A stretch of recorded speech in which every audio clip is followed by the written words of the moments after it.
Hello and welcome to Work Cookie, our weekly gathering of IOs, HRs, recruiters, and one actor as we try to make the world of work just a little bit better. And we've got sort of a special month here in September coming up. Tim Sharples is joining us. Hello, Tim. Hi, Tom. Good to see you again. Good to see you as well. And he brought some special guests with him today. We're going to be hearing from Lisa Broderick and Dr. Rick Jacobs. But before we start, our topic today is transformative leadership in policing, IO psychology, insights, and strategies. So maybe, Tim, you want to sort of start us off there and give us a little almost preamble about what we're going to talk about today. Sure. Thank you for that. But I want to be remiss to say thank you to Dr. Jeremy, because obviously I'm using his login and for the use of his platform for the next 4 weeks. That was the first point where technology failed me, or I failed technology. So no, I'm not Jeremy. So yes, I am Dr. Tim Sharples, recently minted IO psychologist, 8 years through Capella University, as I say, 1 class per quarter, nonstop for 8 years. So, and as Tom alluded to, each of the 4 weeks, they will have something kind of overlap. So we have leadership and culture and talking to some veteran officers. And then it was difficult to kind of slice those, but we kind of put it in broader categories. But at every point in time, it was amazing when I graduated as an IO psychologist. At every point during those 8 years, these courses I would take and the people that I would interface with who were also getting their IO psychology degrees, just the shared experiences. So I guess I would start, and I want to introduce my guests, but through the beginning of a sort of kind of my doctoral journey, and that will lead me to introduce our 2 special guests. So again, thank you, Dr. Jeremy, for allowing me to borrow your platform. And I promise by next week, I'll figure this thing out where it doesn't say I'm him. So, and by the way, I also make sure that we are tying this like leadership culture, although we're talking about from a quote law enforcement perspective, it will tie back into the greater IO picture. So, all right.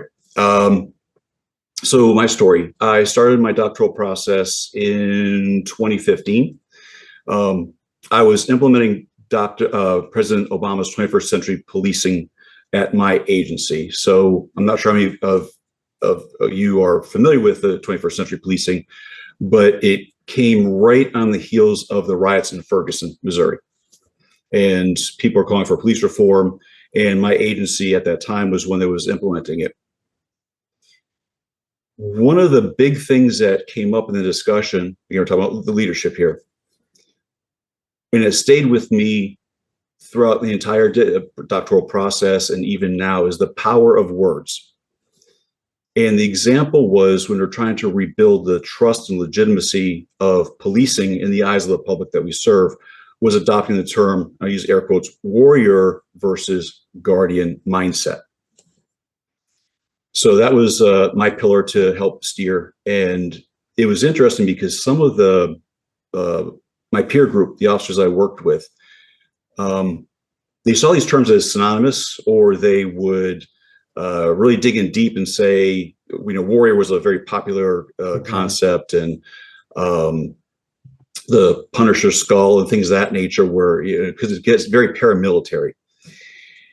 And others were like, they could really care less. It's like, let's talk about this. So as we scratch the surface, we're able to see that warrior became more of a military mindset, sort of like an occupier. Does that make sense?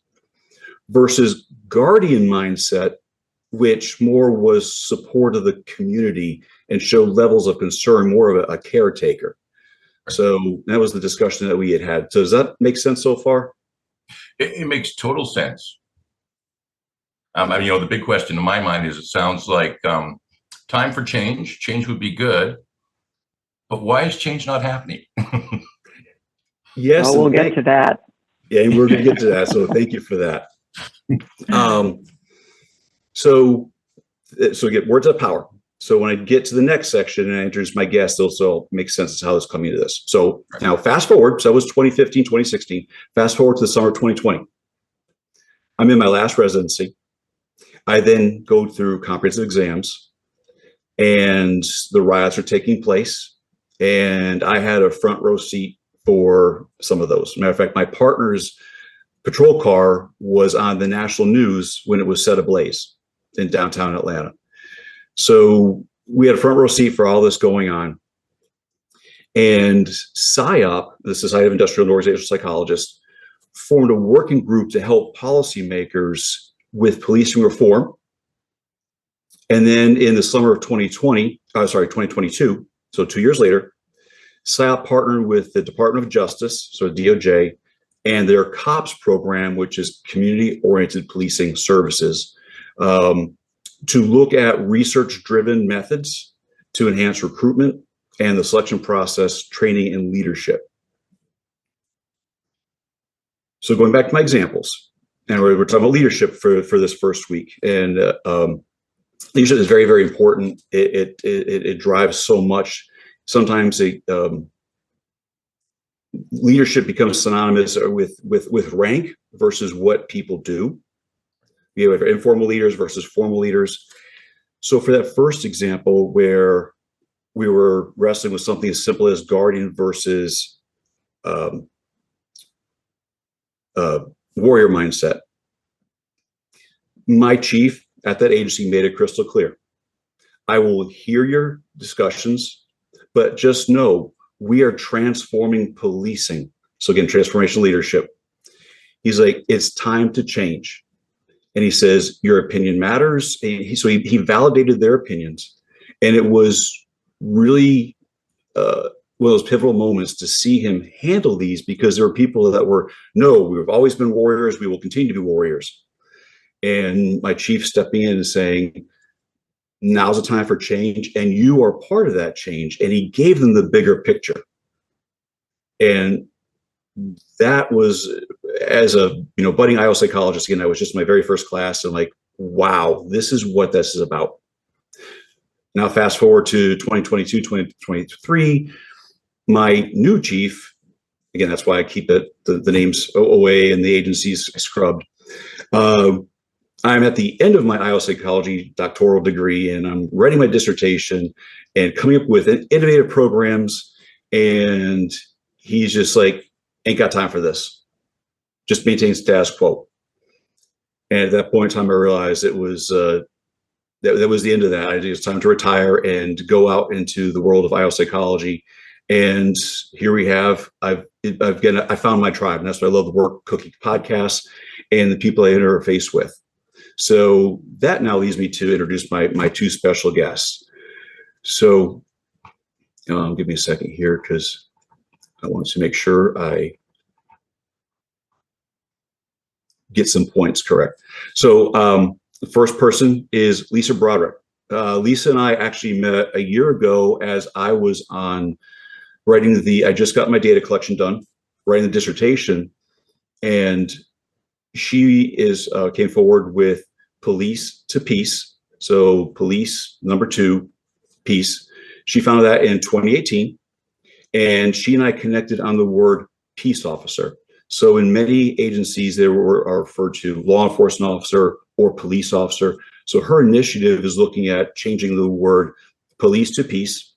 And my home state of Georgia is one of those not agencies, is one of those post-council certified police officers, and is actually the Peace Officers Standards and Training Council. So we are one of those states. You remember I said about the power of words? So Lisa and I really connected on that, and she and I kind of dance in the same circles. We attend the same conferences and things like that. But she works with leaders to transform policing currently. And then I said, fast forward to 2022, the next special guest is Dr. Rick Jacobs. He is Emeritus Professor of Psychology, College of Liberal Arts at Penn State University. He's also on the board of directors for the Presidential Leadership Academy. Rick and I connected back in June or July, and he is helping to steer PSYOP's initiative with the Department of Justice, signing up IO psychologists from, as I think, LindaAnn, you mentioned, a broad basis of ideas with y'all to help direct policing and to get on board. And when police executives want to say, we need help with this, PSYOP members can get onto Rick's list and help out with that initiative. So I did a medium level job of summarizing both Lisa and Rick, but Lisa, will begin with you since I started with you talking about police to peace. So please, I'll lend it over to you. Well, thank you very much. And this is an unusual forum for us. Mostly I speak on policing, and people who say things are intersectional don't really know policing very well. But I will answer your question, why didn't change work in policing? And that's because police hate change in the way things are. That's well known. Cops hate change in the way things are. And then I was told early on that policing is like a giant aircraft carrier traveling across the ocean. How do you turn it? Very slowly and very carefully. And I said, okay, have you ever heard of the trim tab? Anybody know what a trim tab is? Anybody fly? Anybody sail? That's how you move an aircraft carrier. A very, very small rudder changes the very, very big rudder. And that's the work of Police to Peace. We're a national nonprofit. We were started in Arizona, as Tim mentioned, back in 2018. We're now based in Washington, D.C. for all the reasons you could imagine. COPS Office, US DOJ, Bureau of Justice Assistance. We do police training nationally. We advance in initiatives which become transformative for policing all over the nation. Our program focuses on recruitment and retention, training and development for the workplace, which fits very nicely with your IO transformative work, industrial work. You know, and as Tim said, it's designed to bring about agency change, agency culture change for police and sheriff using the framework of police as peace officers, and to advance something that we call rightful policing. That sounds like a word, you know, that you might throw around and not be defined. Well, I'm originally an economist from Stanford. We defined it because rightful policing has to be something, has to mean something. It means effective, empathetic, and just policing. Now, those three words, if every agency in the nation just did that, we wouldn't have the problems that we have, really any of them, because it would seep down into the culture of policing. And so all of this is with the intention of promoting a cultural shift nationwide toward the mentality of police as peace officers. And as Tim mentioned, based on Obama's 21st century policing, it encourages officers to view their roles as guardians of their communities with law enforcement responsibilities. And with all of that, Tim mentioned as well, the peace officer around the nation, 80% of states refer to cops as peace officers. So where did that go? Words matter. And what happened? Well, a lot happened, right? And we'll get back to that, about how we can return to the mentality of peace officers, even if you don't put it on your cars and uniforms and badges, which we do also, because the communities love it. We have a formative training, foundational, which is typically delivered through a 5 or 8 hour training course, delivered either online, in person, or both, funded by the U.S. government. We do municipalities as well, whole states, whole counties, whole cities. And it covers topics related to personal development, emotional intelligence, leadership, transformational change, and positive policing practices. And then we decided, well, as Tim was saying, you can't just change the agency. What about the community? What about the people who hire the cops, elected and appointed? So we have many trainings: command staff, patrol officers, line supervisors, mid-management, community members, elected appointed officials, and train the trainer. We train agencies to train themselves. And all of this is with recognizing the need for transformational change in policing. You know, for police leaders and other leaders who lead policing around the nation to foster personal development in officers towards the mentality of peace officer. So that is a little bit about our work. And I'd like to say that. Jumping in here, Tim. Go ahead, Tom. Sorry. I just like to ask Lisa a question because I'm wondering if you get any sleep. Because there seems like a huge need out there. But I'm wondering, are you being invited in before incidents happen, or do organizations typically wait to, oh no, my goodness, we have a crisis now, and then they pick up the phone and call you? Well, we wish all agency leaders would take John Kennedy's advice, and that is to fix the roof while the sun is shining, but often they don't. Some do. Early adopters do. They completely get it. But we've done police-involved shootings, very high profile, where community members have shut down arteries of travel around the city, and we really needed an intervention, and everybody needed to come together as one. So it's both, but again, remember the foundational thought: cops hate change and the way things are. So the DOJ, of course, you may know a little bit about states' rights having to do with policing. The federal government does not govern policing in any way. There's a Supreme Court, not in any way. They can fund it, they can suggest, they can pull your federal funding, and you cannot accept federal funding. But the states, the counties, the cities, and the individual police leaders, chiefs and sheriffs, make policy, including, valuing the sanctity of life, whether to chase a speeding vehicle, no-knock warrants, all of it. It is completely fractionalized into 18,000 separate departments and separate leaders. Oh, that is a big problem. Wow. Thank you very much. Back to you, Tim.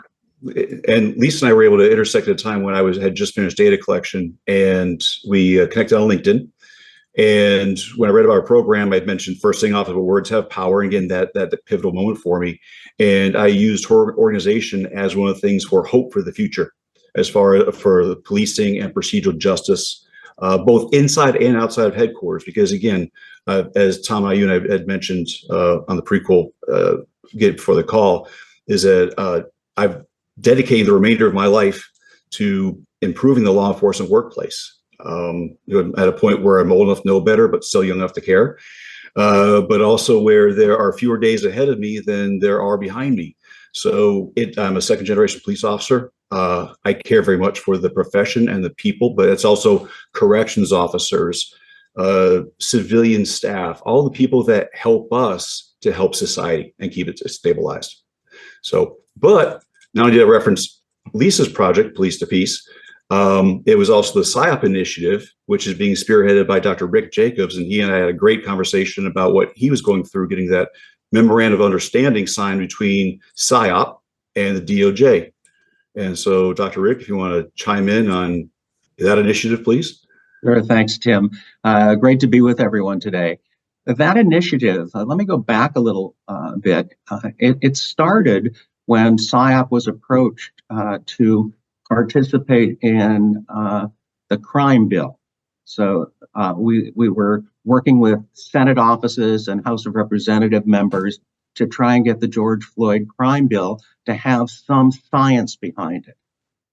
Without getting overly political, I have never been so frustrated as working with talented senators and talented members of the House, because while they wanted to do things, they didn't get things done.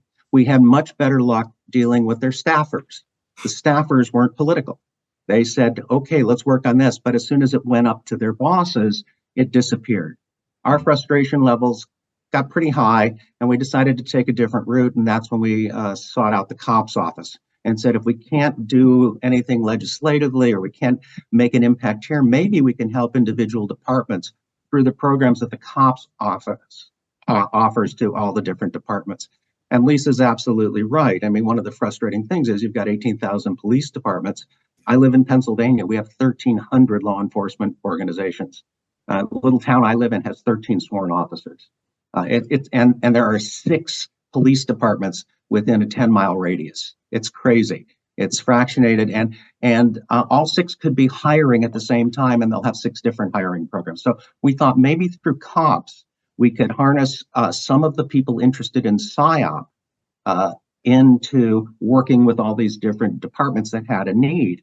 And we're still going through growing pains trying to figure out how we make those introductions, how we get involved with different programs. The cops office has been great helping us, and we're going to try and spread into the National Institute of Justice. If you think about it in a science versus practice way, or a science plus practice way, the science comes from NIJ and the practice comes through DOJ and the cops office and some of their other organizations.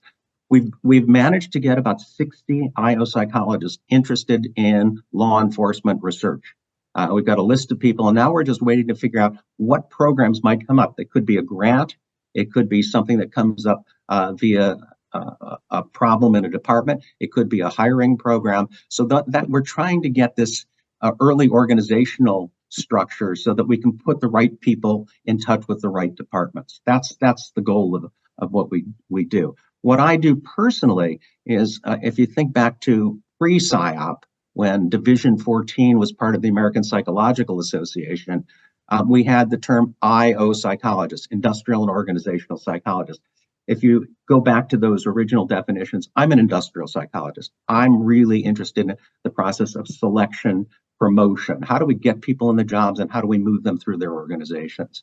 And my doctoral dissertation, nearly 50 years ago now, was with the Riverside, California Police Department on supervision and the relationship between job performance and job satisfaction.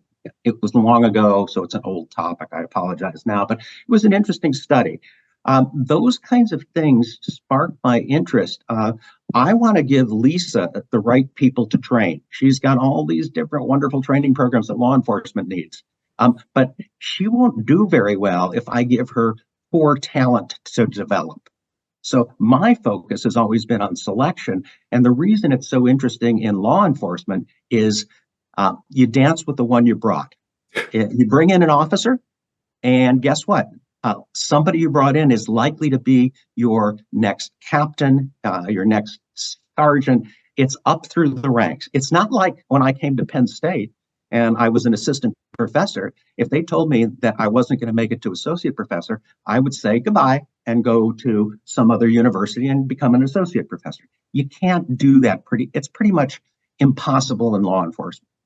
If you're a sergeant in a small department, maybe you could be the chief in another small department. But any department of size, promotion from within is the only way to move up. And given that, two things become important: who we bring in, who we select at the outset, and how we do our promotional exams. And that's a big focus right now for us, is how do we select people and how do we do promotional exams? And in talking to Tim yesterday, I told him that one of the things that the cops office told us, and I'm going to use some round figures, but they're not far off. Cops office for the last 5 years has given away about $150 million a year to about 150 different police departments to help them with hiring. And a lot of that money goes to paying the salaries of new officers. But departments have to figure out who to hire. And when we asked the question, who does it well, the answer from cops was, we don't know. So I said, well, that's something that IO psychologists do. We do validation studies. We do best practices analysis. Why don't you get us involved with some of these departments that are hiring every year and see if we can't come up with some sort of best practice, some sort of template for all the departments to at least try and use when they go to hire new police officers. So those are the kinds of things we're trying to do with this initiative. Dr. Jacobs, in our current state, I mean, we always like to say hire an IO psychologist. 18,000 police organizations across the United States. How many of them currently are employing IO psychologists with the things like recruiting and retention? A lot of the bigger ones have IO psychologists on staff, either in the police department, in the city government, or in the civil service organization. So they do have that. And some of those same departments, some of those same organizations that use an example, Atlanta probably does. Boston, I know, does. Cleveland does. There are a bunch of them. Miami, in fact, I know the people in Miami. We work with them quite a bit. Cleveland as well. They have people on staff, and they still bring in others like myself to come in. The real need, to me, are the medium and small departments that can't afford to do this. Fortunately, the police department of my little town is 2 blocks from my house. And to give you an idea of my age, the chief of police went to school with my daughter. So, I mean, but I help him. I've helped him over the years with promotion exams and with selection processes. That's just convenience. I can do that. We need to get the resources down to these smaller departments and some of the medium-sized departments. And as Lisa said, 18,000 departments, they're everywhere. And I'll give you one window that I think is important, and maybe the cops office can help us with it. Many of the smaller departments belong to local consortiums. So there's a Southeastern Pennsylvania Association of Police Departments. I think there are 55 members. Why not work with that organization? Now you're touching 55 departments at once. That's a really important thing. Other ideas are having something like the SATs. If you wanted to go to college, you had to take the SATs. Once you took the SATs, your scores could be sent anywhere. Well, why don't we do something like that for police? We've tested for highway patrol officers, and we found the same candidate in Florida, Massachusetts, and Pennsylvania. Some people want to be peace officers, and it doesn't matter where they go. So maybe we should have a system that works the same way they think. Well, Thank you very national much. standards for training would be nice, but nobody governs it. There is no arbiter. They can't make them. Basically, you can't make them do it. Yeah. And one more thing, I'll comment on what Rick said, and that is of the 18,000 police departments, 80% are small. 80% are the tiniest of the tiny. Uvalde is not the exception. It's the norm, where you had 5 guys and a police chief, 30, maybe 20 officers in every part of the country, or even the sheriff. So it is really, that's the bulk of American policing is not the big cities. It's the smaller agencies. And Very, it's interesting. Last time I checked on this, and it's been a while, there are a couple towns in Pennsylvania that have half a police officer. Now, that's not literal. They have a half-time police officer, and they're supplemented by the state police. So there's all sorts of really crazy arrangements out there. Yeah. Thank you very much for that. Let's go to LindaAnn, because I think you probably got a question or two for us. Well, I'm excited to hear what's going on with you all. With regard to the trying to initiate some transformational leadership, my real question is how do you create the mental readiness to be willing to accept the idea, right? There has to be a way that people become mentally ready to absorb the concept that you're presenting, because it's a change. You know, if you have someone who is not mentally ready, they can sit in your seminars all day long and they'll just be blowing you off in their head about why they have to sit there for 4 hours. And so what I really want to know is, how do you make it relevant to them, right? That's what really is required when you transform someone, is to have them become motivated themselves and see what benefit that has for their future. And so my question is really, how are you creating that element of transformation so that when you do all these trainings, they're ready to absorb it? If I may, Tim, or Yeah, I was gonna say, Lisa, and that is that my background. I came out of Stanford. I was a high-tech executive for 35 years. So how did high-tech change the world? I was there in Silicon Valley. You get the early adopters, the visionaries, right? And then you move into the early movers. And of 18,000 police leaders, that's exactly what we're doing. And little by little, and then you get to a tipping point. Body cams used to be nowhere. Nobody wanted them until they were everywhere. Suddenly, it's a very social industry, let's say, because many people know everybody. There's literally 6 degrees of separation or less. When something gets to a tipping point, it takes off, and before that, you do the early adopters. And you hope that you capture this question: what's in it for me? We never do a training or a presentation without telling the officers with them, what's in it for me? Whoever it is, the officers, the leaders, the elected officials, the activists, anyone. Why do this? Why is peace safer? And answer those questions. Thank you very much for that response, Lisa. Before we go to Rich, Tim, I just want to double check with you. Do you have any specific questions for our guest today? I was going to see, but I'm going to get full access to the members, and I do have one an idea came up called Snap Decision question, which they're both aware of. So, but let's get to the second question. I believe Rich had one first. Let's go to you, Rich. Thank you. Well, I come from a law enforcement family, so my mom and my dad met because of the the police department. My uncle was my dad's partner, and anyway, then I was born. But I thought you were going to say in jail. No, no, they were on the force together for a long time here at the Chicago Police Department. But I know, so the CPD is a completely different thing because it's its own huge behemoth of an organization. It has its own pension, it has its own everything. But those smaller departments, is there some opportunity for consultants to come in and help? Like, I don't know if they actively search people out for that type of thing, but is there some kind of opportunity for for a professional to come in and do some work with them. And Rick, I think that speaks to the PsyOps initiative.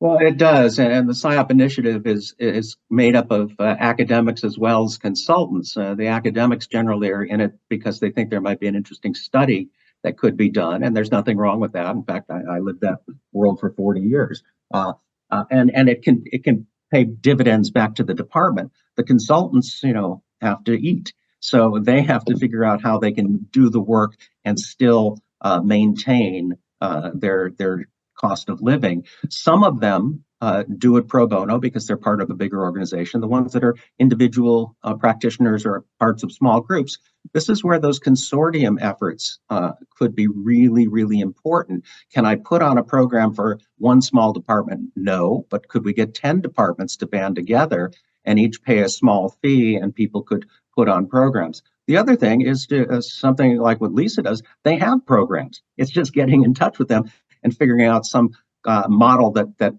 can be afforded by the different entities. So, I ran a consulting business most of the time I was on the faculty here at Penn State, and we ran projects for the city of Boston, for the state of Massachusetts, as I said, Cleveland, Miami, all over the country. They were all big ticket projects, but we could do the same project for 10 different departments and have them each kick in a small amount, and we could provide them with the same service. So I think it takes some creativity and some partnering to make these things happen. The cheapest way is to get some academic who wants to do a piece of research that happens to fit in the wheelhouse. And this is my current, podium, which is science and practice. We have to do a better job of getting the scientists into practice and the practitioners into using good science in their programs. That's a great point. If I can comment on Rick for a moment in terms of funding programs, the Department of Justice, I guess remarkably, some people might think, has wonderful programs for small agencies that are very, very low entry grants of $10,000 or $20,000 that they can apply for. It's called NTAC, National Training and Technical Assistance Center, from BJA, Bureau of Justice Assistance, and CRITAC, which is an initiative of the COPS office and the IACP, International Association of Chiefs of Police. They both do very low dollar grants, let's say $10,000 to $25,000 for small agencies. Very, very light paperwork lift. Anybody can apply for them. That's generally how we're funded for one agency with 30 cops. Thank you very much for that. Let's go to Emmy next. I also have police ties. I'm a police wife, actually, and my brother is an officer as well. So always an exciting topic to hear about, and I've gotten to use them a little bit for some of my my research myself, actually, in small droves. So I did have a question around perspective change, or the vocabulary notation there, right? That's also related to perspective change, right? So you've talked about integrating that into police departments, police leadership and management and supervision there. What about the community side? Because the community is really the consumer, right, of the peace officer. So what does that look like as far as driving change in perspective on the community side? Lisa, I believe you have a great point you can make about that. Yeah, that is the communities are everything. We actually teach stakeholder-centered policing. Stakeholder-centered policing. So who's your stakeholder? If the police officer were a corporation, right? Who's the stockholder, right? Is it the cops? No. Is it the elected officials? No. It's the community members. The community members are everything. With that said, demanding what things of the walking into the police chief's office and saying, "You work for me," isn't going to work either. So we teach the care and feeding of the police, if you will, to communities.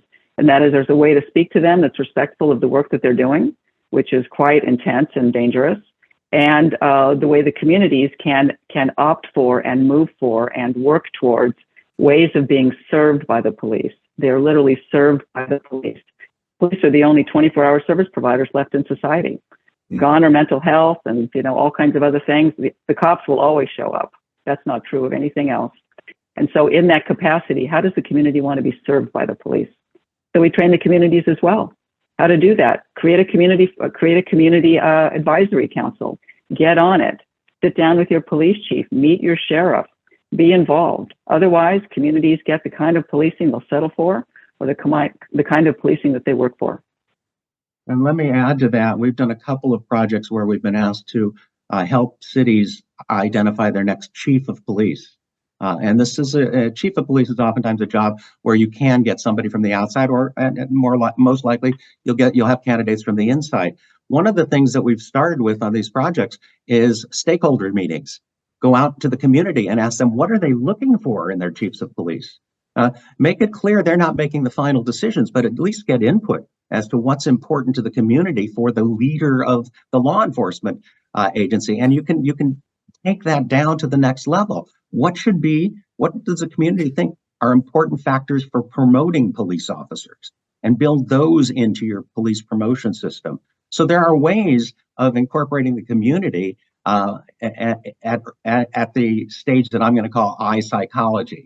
How do we select the next leaders in our police department and get that community input? I love that aspect, that it's up to the communities to take some responsibility for the policing they get. I don't think we hear that message enough. So thank you very much for that.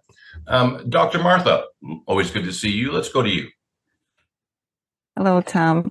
So I think, Tom, it was you who had brought up the question to Lisa about how do you get people engaged when you train them. But before you can get people engaged, you have to get in front of them. So Lisa, I wanted to hear from you on that, because we know that there's a certain brotherhood, a fraternity for any law enforcement agencies, and it's out of necessity. And sometimes it can become an us versus them mentality.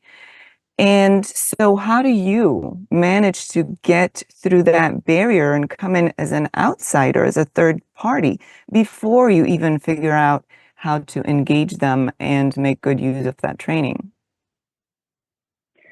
Well, that is a great question. We developed a training for them too, because they need their own training. So our training includes a very specific training for union, where we explain the upfront consideration that we all talked about, what's in it for them.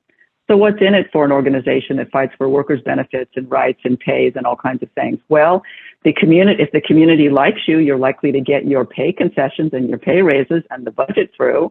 If the community likes you, all of that is going to be easier. If the community waves at you with all the fingers on their hand instead of just one finger, it's going to be easier when all of these union issues come through, and orders of police and all the different guilds, et cetera. So we include them. We include them in the training. We explain why it's necessary and why it's important to them.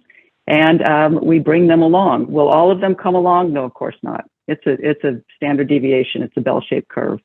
But we get the early adopters and the thinkers. Plus, all of our trainings are delivered by cops themselves. Not one person who's not a police chief or a sheriff delivers training, or a police officer, former or currently serving. And on our board are former police union presidents. So we speak their language. When you walk in, you have credibility, you speak their language. Our curriculum was developed by police chiefs and sheriffs for police chiefs and sheriffs. Then you can make some way. With that said, it's still a giant super tanker going across the Atlantic, and we're the trim tab. We're working away. Tom, I don't sleep very much, especially now that I live in DC. But when it's the work you love and it's fulfilling, then it's not work. Lisa, I'm up here in Canada, and I'm really hoping that the Royal Canadian Mounted Police have been knocking at your door. Any interest outside of the United States? Well, the model for policing, the 21st century policing, is actually based on Sir Robert Peel, the Peelian principles of policing, which were the original community policing. He was a British statesman back in the 19th century who advocated for the police as the community and the community as the police. And so that's on which all of this is based, including 21st century policing. So the answer is yes. There's a lot of former British colonies out there which are very similarly minded. So think of who they might be, right? And they're far flung. Certainly Canada is one, England, Canada, Australia, New Zealand, many different countries, many countries in Africa, many countries in other countries in Europe have the same sort of approach, which is the Guardian approach, the Peelian principles of peace officer. So the answer is yes. Yay. Thank you very much. LindaAnn, back to you. So when you talk about police agencies that might be considering, implementing change, trying to make some of these things happen, what are the things that they can do to set up and maybe situations or environments that they can create that makes them have a potential of greater success when they're engaging your services or any of the training services that are available to them, so that you can move the needle a little bit more quickly. If you've done, when you preheat the oven, it works a little better, right? So it's kind of those kinds of things. What things can they take initially to create the environment where this will work better for them? And then there's a really good question from Dr. Simmons, Emmanuel, I hope I said that correctly, in the chat, where she's asking about the trust. How do you build the trust in the situations so that things take off a little bit better as well, with best practices and so forth. So that's a two for one.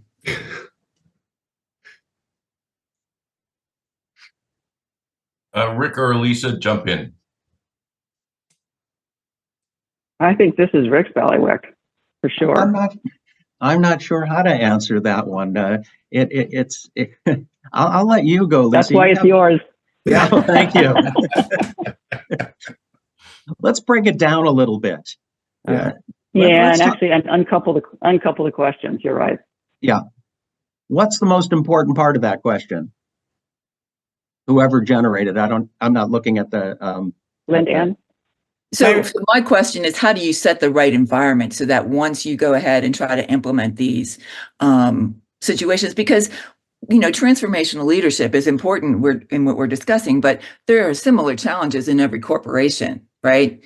So how do you set up those pieces, that environment, preheat the oven, so to speak, so that when you start your implementation or even introduction and start using those correct terms and all those kinds of things, how do you really set the stage for this to be successful?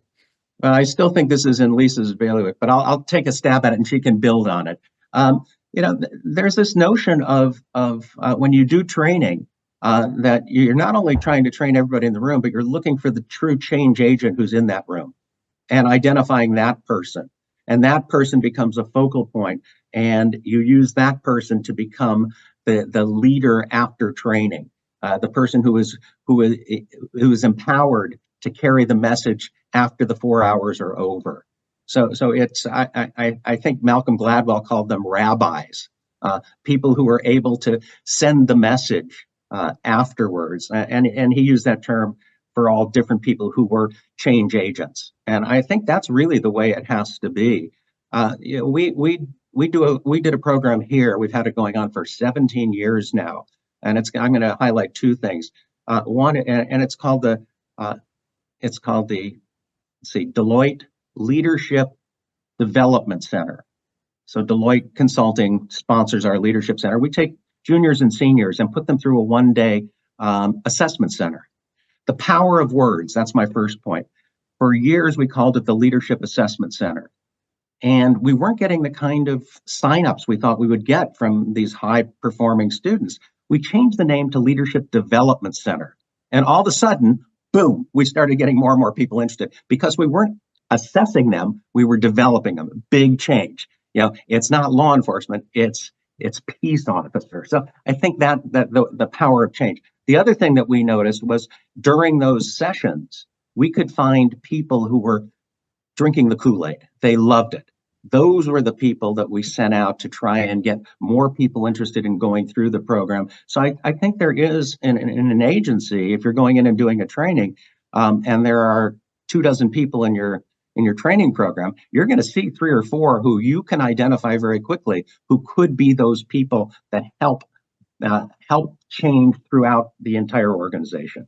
So, Lisa, I'll let you take it from there. You exactly hit on it. It's development, right? And leadership development in particular, which people throw around, but then, because we're training the cops, everybody wants to know what's the program. Just tell us what to do and we'll do it. So we branched off into coaching. We now provide professional leadership development through professional police chief coaching, and the coaches are trained by Marshall Goldsmith. if you know who that is. Marshall Goldsmith is considered the foremost CEO coach in the world. And so our coaches are police chiefs. These are sitting and former police chiefs, or sitting and former police commissioners or city managers who have been professionally trained to be stakeholder-centered coaches. And what do? We send them right back into the agencies to do exactly what you're talking about, to develop their people.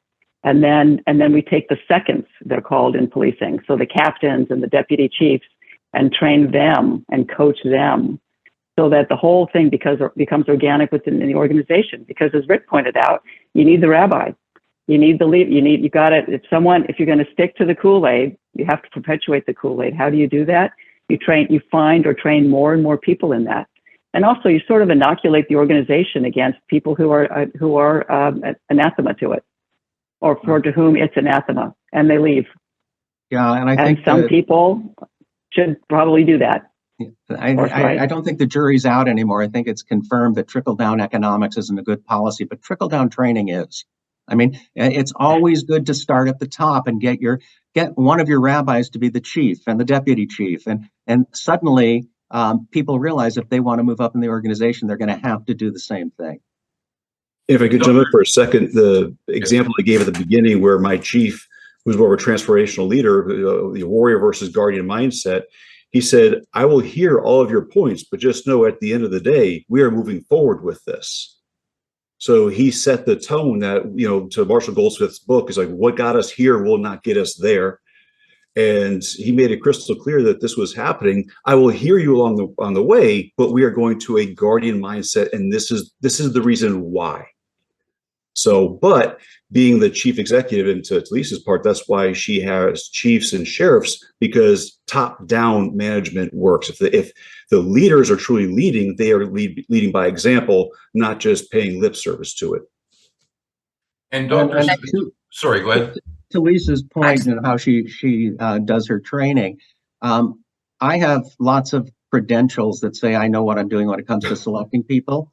When I went into a police department, if I didn't have a police officer with me, I wasn't going to get the credibility. But as soon as I had a police officer with me, and my business partner for many, many years, when we started working in police departments, he said, just remember, going into a police department, it's kind of like dogs. They go through a lick and smell test. And if you're not one of them, they're not interested.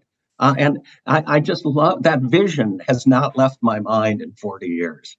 So, yeah, I think it's exactly right. Get people who do what they do, because now they've got the credentials, and then get the top and move it downward. Well, that vision might not be leaving my mind for the next 40 years. Thank you. You're welcome. Can I just make a comment, Tom, that what they're doing is so important, and it's very different than what a lot of corporations do, where, one of my favorite sayings is, you can't webinar your way to leadership, right? It has to be a behavioral change. It's a mindset change, it's a behavioral change, and it has to be reinforced and educated on an ongoing basis, right? It's a lifelong process. So what they're doing is really good, is it's providing the education, but maintaining that level of awareness and expectation in a scalable, ongoing way. And that doesn't usually happen in the corporate world. Very, very true. And I think all of us here today are really thrilled that you two are doing the work that you're doing. So thank you very much for that. Dr. Simmons Emmanuel, why don't we go directly to you for that second question? I think it was on creating trust.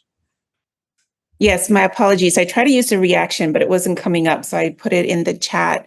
And the genesis of this question is I recently visited the George Floyd Memorial and was able to speak to some of the community members. And I know that Rick mentioned that he had worked with the Minnesota Police Department at some point, and that sparked the question. With transformational leadership, as well as with just any type of change, it's really building that trust. And interestingly enough, one of our colleagues, Brent Tharper, did his dissertation on building trust in the police department among law enforcement officers and supervisors. So I was wondering, what are some evidence-based best practices based on your experience with the police departments that have been implemented to really help bolster the trust internally, but also externally with the communities that they're serving? Well, I'll take the internal one in terms of one of the programs that isn't often enough implemented and doesn't get enough attention is basic performance evaluation and feedback. And if you want to build trust between a sergeant and a police officer, have honest conversations. And don't. So let me go back to the dark ages. My doctoral dissertation, Tim talked about his. Mine was with the Riverside Police Department. We looked at one of the things we looked at was self-evaluations of officers and supervisory evaluations of officers. And there was a significant difference. No surprise. Self-ratings were higher than supervisor ratings across the board. And I met with the sergeants and I said, which answer is true? Because somebody says they're great and the sergeant says they're not so good. And one of the sergeants said, they're both right. I said, what do you mean? He said, the great comes from what we tell the officers, and the not so good comes from what we tell each other about the officers. If you want to break down trust, that's the way to do it. If you want to engender trust, and this is just a part of a very basic approach to leadership. What do leaders do? They help people do their job better, and they show some consideration. The performance appraisal process, neglected in law enforcement and in many other organizations, is a place to start building trust. But everybody hates it. Not a single organization loves doing the annual performance evaluation, which is a dumb model anyway. It should be far more frequent than that. But the idea of having honest conversations builds trust at the grassroots. So I left the tough one about the community to Lisa. Go ahead. All right. Well, I'll say a little bit about organization. And Rick, this may be real music to your ears. We are just piloting a called Policing 360, an organizational assessment AI tool, which automatically sends out surveys for organizational assessments for people to speak their answers. They're anonymized. We hold the information for 30 days. It's turned into a report and given to everybody. And so it is assessments made easy, right? Taking the pain out of assessments. I'll contact you afterwards, and I'd love to get your thoughts on it. But for community, I think was what Rick was talking about in the organization is true in communities. Nothing builds trust like transparency. Nothing erodes trust like lack of transparency. What are the police, guilty of, if you will? Lack of transparency, especially when something goes wrong, for all kinds of reasons, right? Liability and the city manager and the lawyers telling you not to say anything, and right to work states, you can't fire the police chief, or the officer right away, and it looks bad. So the transparency within the organization, but also the transparency in the community. For a police chief to stand up there after an OIS and say, I take responsibility and we hear you, it's affected us deeply, and this is what we're going to do about it. That's transparency. Putting your annual results on the website, doing community surveys and putting the results on the website. That's what we're finding builds trust within communities. Thank you very much for that. Hello, Lee. Let's go to you. Hello, everyone. I'll make this quick. I know we're almost out of time. Having spent a little bit of time in the Navy security forces and working with DoD police, just kind of curious if you're doing any work with federal law enforcement, because, some of the things I heard, are actually seem to be different with DoD police. Like I saw people hired in as a lieutenant or hired in as a captain instead of just being promoted within. Of course, I was with also the bases I were on, very small forces. I may not have a choice. I don't know. But so I was just kind of curious if you guys are working with the feds in any way and what that looks like. Well, I've worked with a couple of federal agencies. I can't name them, but I've worked with them on promotion exams and selection processes, but not DoD.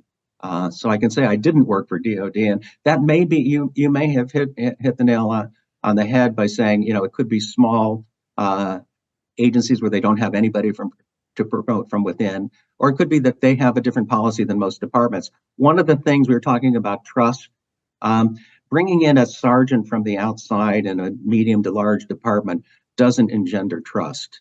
Basically, the message is you don't think any of us are good enough to become sergeants or lieutenants. It's a difference when it's the chief because they're trying to go nationwide and find the best person. But for most of the lower level promotion from within in the departments says you've got trust in the people who are here. You don't have to bring people in from the outside. Right. And we are also working with federal agencies who shall remain nameless. But with that said, this applies to them as well as much as everybody else. When people see peace officers coming in and they're delivering policing that's effective, empathetic, and just, what's better than that? What's not to like? You guys are now like the cool kids. I'm working with these groups, but I'm not going to mention any names. Abby, let's go back to you. I just had one quick question. I'd put it in the chat, but I do want to ask vocally with different policing models, whether it's intelligence-based or enforcement-based. There's also the concept of proactive policing, right? So maybe some areas in which there's high crime or drugs or things that they're trying to proactively police. How does this model with peace as the forefront of the vocabulary align with proactive policing? Should I jump in first, Rick, and then you'll take it? Yeah, sure. It's your model. Proactive policing, hotspots policing, zero tolerance policing, right? So you're focusing on a community. It can be an oops. It can be an oops unless you tell the community ahead of time of what you intend to do and get their feedback, which is exactly what Rick was talking about before. The stakeholder feedback that's so required for trust. Tell them what you're going to do and tell them why you're going to do it. If you buy a bunch of drones, don't park them over to the neighborhood that would assume that you did it because of the racial makeup of the neighborhood. Get feedback before, during, and after. So the answer is yes. It's and proactive policing, hotspots policing, it's been proven that hotspots policing actually does work, right? As long as it's not seen as an occupier.